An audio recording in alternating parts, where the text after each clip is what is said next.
Welcome back to Droid Tips channel, where you can find brief Android tutorials, tips, and tricks. Today I'll demonstrate how to delete pages from a PDF file without installing any apps. This is the sample PDF file with multiple pages. We'll delete page 2 later. The simplest way to do this is by visiting ilovepdf.com using your browser. You can use any browser, so there's no specific requirement for that. After opening the I Love PDF website, tap on the hamburger menu icon in the top left corner. From the menu options, choose Remove Pages.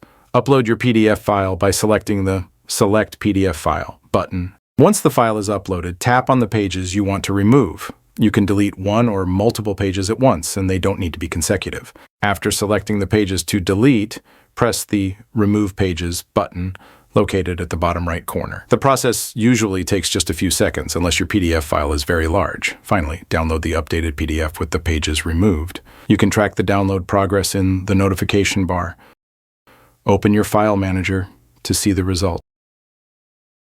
As you can see, page 2 is no longer in the PDF file, leaving only pages 1, 3, and so on. That's how you can remove pages from a PDF without extra apps. Hope it helps. Don't forget to like and subscribe for more tutorials. See you soon.